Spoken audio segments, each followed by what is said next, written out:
So anyway, yeah, it's really good to be back in person with events. To echo Saap's comments from earlier on.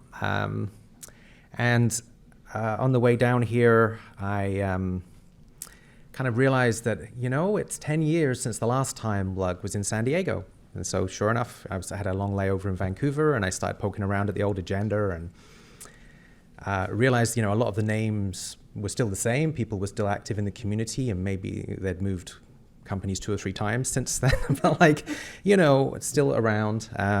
So that was nice. And then, some of the content I'm going to present today is about the annual community survey. And so I thought, I wonder what the survey was like back then, because that was the second year of doing it back then. So just for my own amusement, I pulled up the 2013 survey results, and which are all, on the wiki. So if you felt that inclined, you could do the same.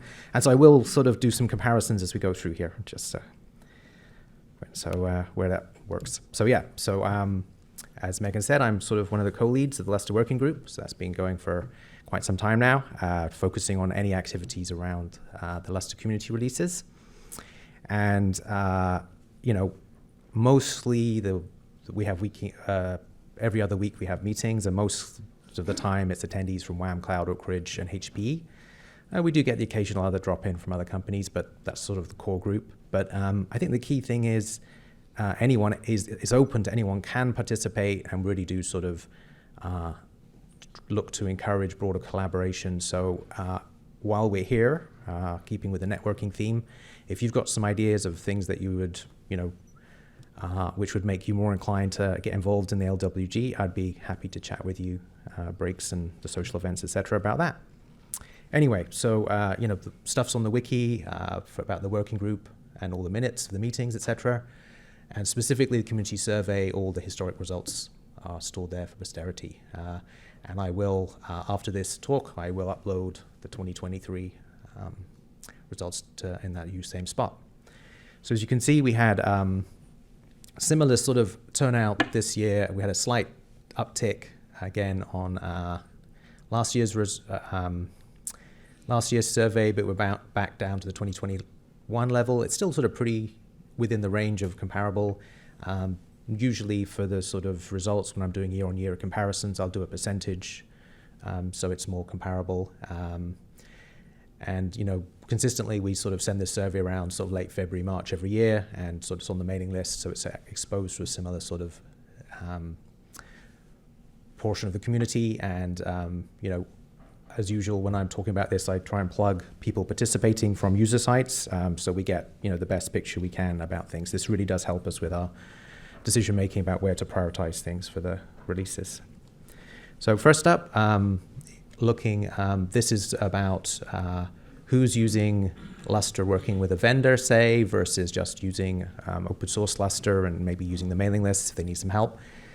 And although when I look back on the 2013 survey, although the question was structured a little differently back then, the core thing was clear. The amount of people who actually have a formal support relationship is fairly similar, just over a third maybe of those who are participating in the survey. So that's what really makes the survey kind of interesting. This is a sort of unique about this survey compared to, in my day job, I'd sort of get to talk to a lot of customers who are either working with us, on community releases of Lustre, getting support with Whamcloud with that, or with the sort of DDN sort of commercial solution. So I get a lot of feedback from those channels, but this sort of is obviously reaching a broader group of people, which, sometimes has some surprising results. Looking at the usage, this sort of echoes sort of the previous talk, very similar to what we're seeing across the whole community. Early on, back in 2013, it was a bit hard to do comparisons because we had a lot less of a sophisticated question that was more like, are you education or research or commercial? That was it. Whereas we sort of, over the years, we've realized that there is like very broad usage across a whole range of different areas. And the thing that's happening here is just like the previous presenter, many sites are actually checking multiple boxes. And in particular, one thing that comes out to a great deal is that AI machine learning is over intersecting with a lot of these different other disciplines as well. So Lustre versions, this is usually the question that I'm very interested in to see how these things are evolving over time. So back in 2013, this was, back then the most popular release was still Lustre 1.8. People really liked that release. It was a really good, stable release with a pretty good feature set. But nowadays, it's still, as you can see, the last couple of years still, this is the data from 21, 22, 23. And you can see that 2.12's, far out ahead. I actually even removed, we did have on the question some other options, but there was just no response from those. Everything is coalescing around either the sort of, 2.10, which was, I saw the previous presenter again, they still had a 2.10 system in production. This again was a very widely used release. And was a long-term support release, so a lot of people use that. 2.12 the same. 2.14 has been the most common, the most recent major release until 2.15 came out, and in particular had support for, was the first having support for newer kernels, which has sort of driven quite a number of people to adopt that. So this, in the last year, 2.15 has come out, and it's the new long-term support release, and you can see very strong adoption in the first year already of that. So I would, as we'll sort of see later on with the trends there, I would expect that to continue, and I wouldn't be surprised to see that actually be the top release at the this survey next year. Okay, so sticking with the theme of moving to the LTS release, you can see here this whole question is about people's intentions or what's happening there already. I did get some feedback sort of right at the end of the period that the survey was open last year that, hey, we'd really like to move to the new LTS release, but we won't be able to until our vendor lets us. So I thought, okay, well, that's a valid point, So this year we added in that question, that option, and you can see, the light blue in the top left quadrant there. Definitely some people are tied into what their vendor gives to them, and so really they have no choice, other choosing the vendor, but for the most part you can see the darker blue and the red here at the bottom. The darker blue is the people who've already got at least one file system running 2.15, and the red at the bottom is people who within the year expected to upgrade. So based on this data you would expect, we would see a very strong 2.15 next year, and then you can see the light green here is more sort of wait and see. Maybe feedback from this conference might affect some people's decision around timing. And then there's some diehards there in the purple who, have really intend to remain as long as possible to avoid doing an upgrade. So perfectly valid approach. Going on to the feature usage, so we usually include a question about features that have come in more recent usage to get an idea as to how well people are using these. It's difficult. You don't know sometimes when you do all your testing on releases and do your best to make sure they're very high quality and going to work well in production. And then obviously if people start reporting defects, you're aware that we missed some things, but those are well understood, and then that get confirmation that things are working when they're working. But if you don't hear anything, then either you did your job really well and there's no problems, or maybe people aren't using the feature yet for whatever reason. So this gives us some feedback as to which that is, and you can see there is definitely some across the spectrum of the features that have been out there. There's definitely people who have an intention to either are using them or intend to use them soon. That's the way the question's structured. You can't really tell which of those it is yet from this question, but hopefully over the course of the next couple of days we will get to hear stories of people who are using some of these newer features firsthand. I know definitely Raphael, who's presenting tomorrow about some of the PCC use cases at a customer he's been working with, so that definitely will be the case, and hopefully we'll hear some more as well through the course of proceedings.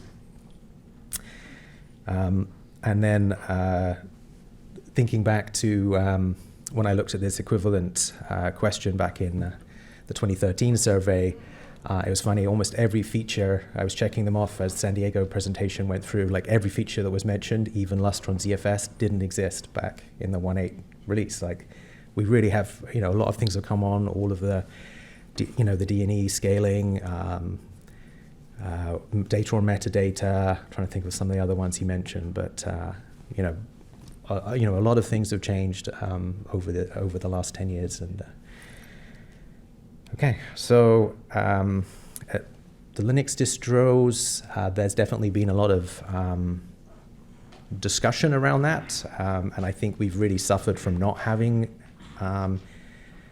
in-person events at the same time as we were having the, due to the pandemic, we weren't having in-person events at the same time. There's been all of these changes around CentOS, which has impacted a lot of people. I think CentOS is definitely a very common OS across the Lustre community, and so people were very concerned about the changes with CentOS and what would be the plans. And I think that's the kind of thing where talking around and discussing options with people, you probably would help you sort of coalesce to a decision a lot quicker as to what the best approach is. That was really hampered, I think, for us because of all being remote over the pandemic.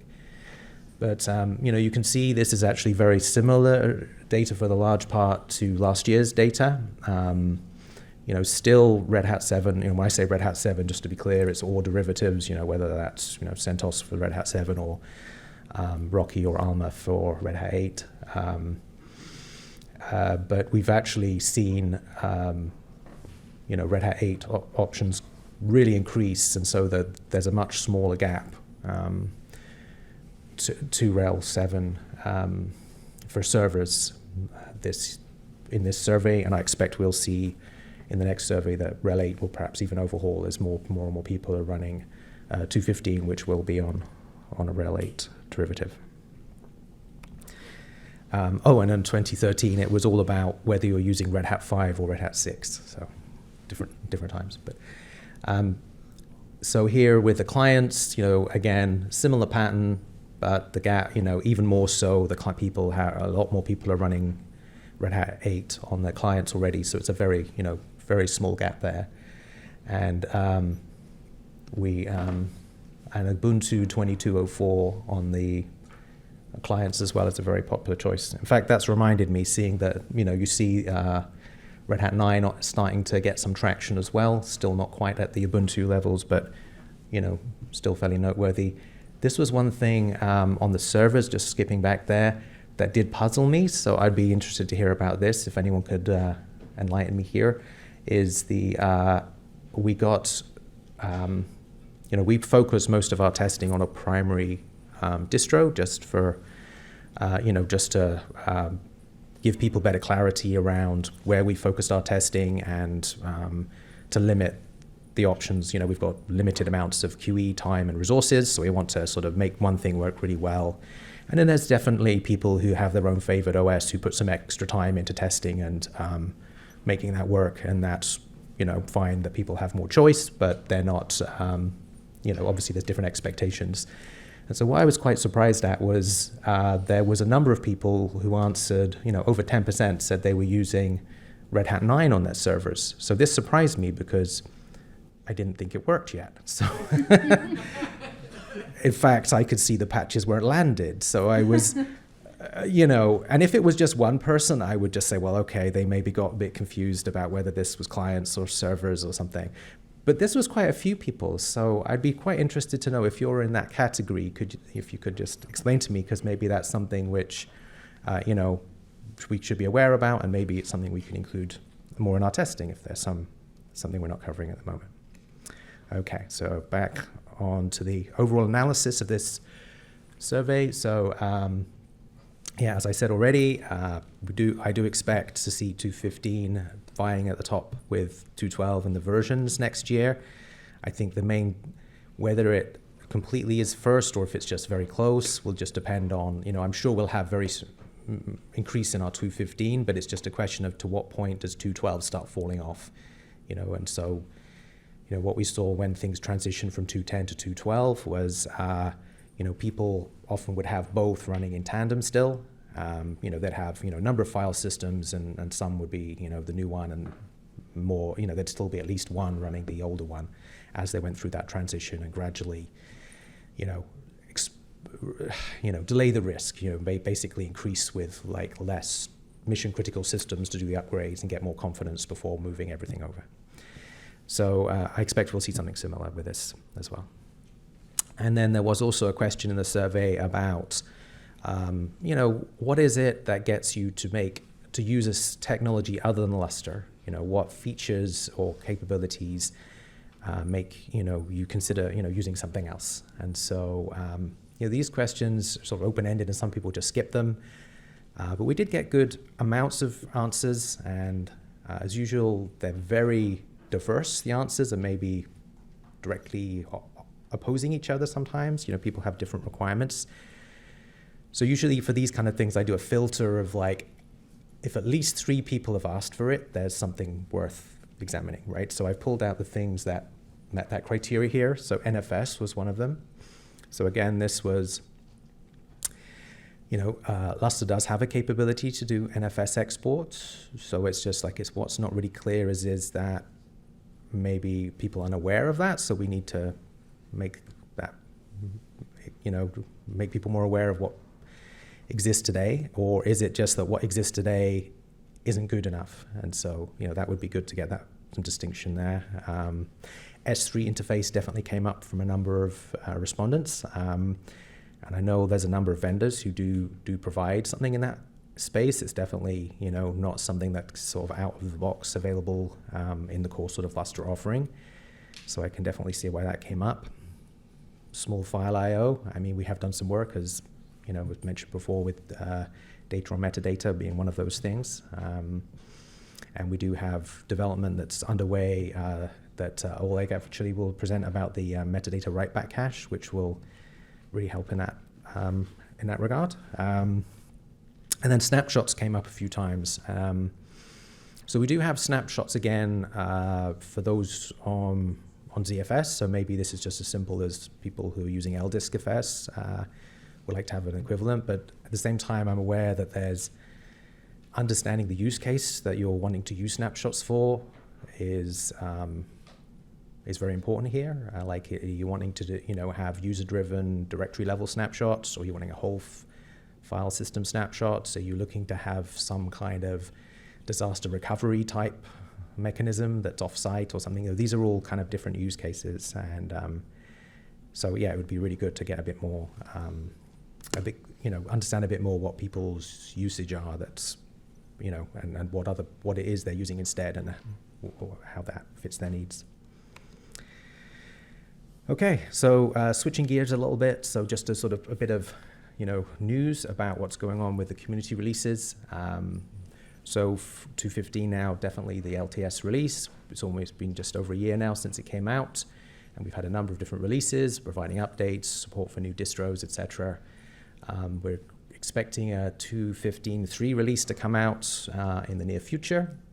We've already been doing a bit of groundwork there. The Red Hat 8.8 and 9.2 betas came out recently, and so we've got support for that. I believe the RHEL 8.8 support for servers and clients is actually merged already to the branch, and the support for the 9.2 clients is in the sort of B2.15 next, which is the sort of staging area that Oleg uses to run some last-minute testing before merging stuff. So very likely that will be in before the weekend. And that's been passing our testing, running with the beta, and so I think the official versions of those will come out pretty soon. There'll be, presumably versions of Rocky and Alma that will follow suit shortly thereafter, and be, options for people to use.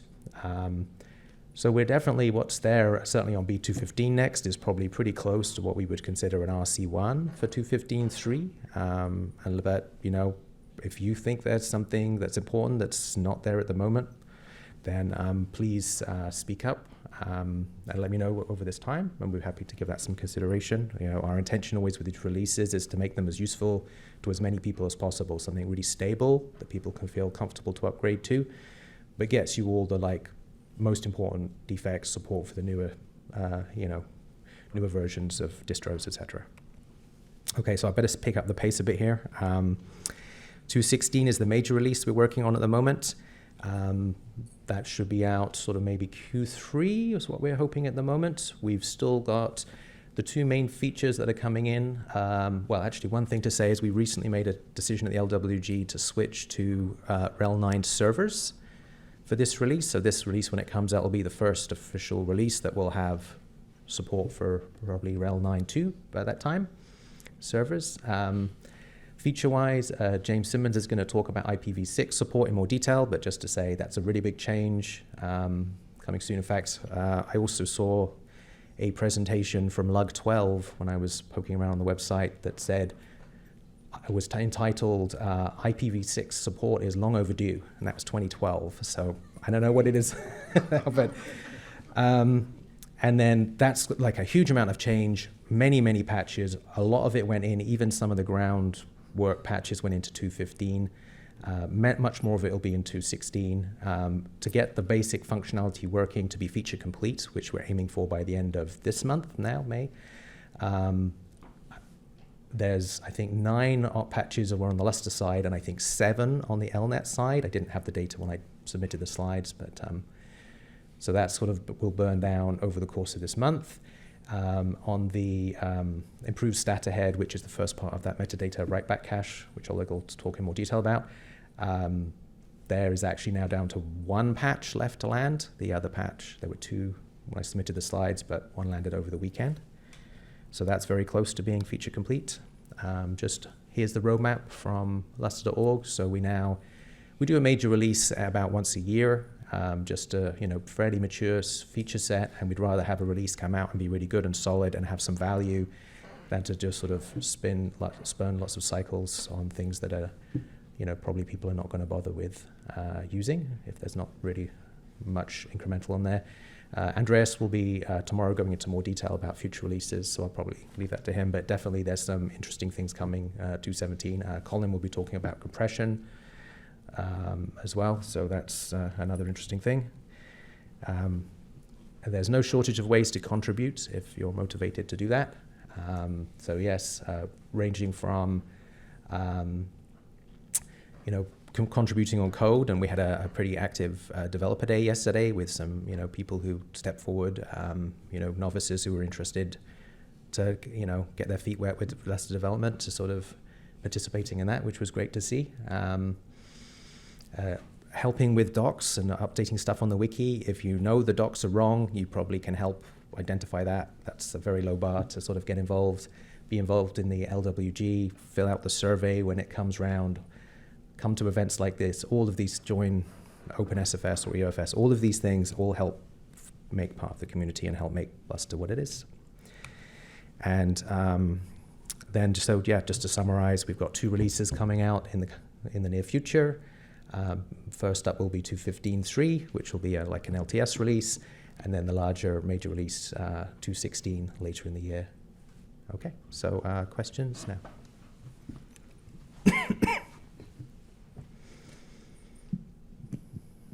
So before we jump into the questions, I have 3 questions to the community. Raise of hands. Who knew there was LWG periodic meetings happening? Raise your hands.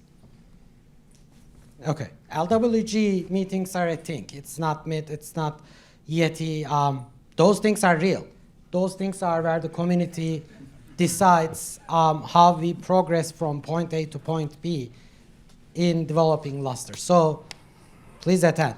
Who attends LWG meetings periodically? Raise of hands. Great. You should attend. I don't know why you don't attend, but you should attend. I mean, those meetings are there for a reason. Folks are organizing them, discussing the issues. You should attend to those meetings. Raise your voice. Have a clear participation in technical direction of the community. I mean, yeah, please do attend. Questions?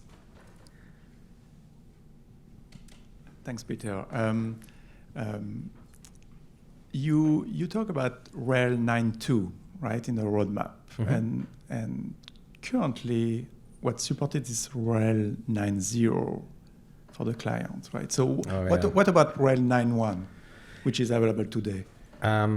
Well, support for it's landed. So we actually had some issues with, well, firstly, and I touched on this, I can't remember if you're at the BOF at SC, but for the client support, usually when you move between a major OS version, there's quite a bit of work to get, to adjust to changes in the kernel. And then subsequently with Red Hat versions, maybe you have to do, 1 or 2 patches with something they've backported. And, that's pretty consistent over since 2006, all I've seen. 9.1 was just amazing. Mm-hmm. Like I don't know what they did. It was just like 25 patches to just get client support, which is often nothing, just works out of the box with version switches. So we basically were in the position with the client support where it was like, look, we've got it all working, but there's so many patches, and we were sort of trying to get support out for RHEL 8.7, a release, and it was like, well, so I just did a show of hands at the BOF, and I said, look, do you want us to wait for 9.1? And no one was cared. So it was just like, okay, we put it out with 8.7, and we landed it soon afterwards. So it was available for people who wanted to use it, but it was not, in the formal release drop. Yeah. So basically, we've been lapped by 9.2. And then also we had an issue with the ZFS testing on the server side, which affected the community releases. So, and it was just in fact, Min, sitting up there, found a solution with LBuild to work around that. But it was just like we had some complications that delayed it. It was possible to build and work with it on master ahead of time, but it was our automated testing, which we totally rely on for, everything wasn't functioning yet. But that is working now. And now we're working on 9.2 server support. So usually if we get things working for a given version of Red Hat, you can still build it for a down rev version and it will work because we've already solved those problems, right? We haven't gone out, we haven't tested it to confirm it, but we haven't tried to break it. So it probably just to continue to work. Many sites are still using RHEL 7, right? And yeah. And you show that to us. Right. And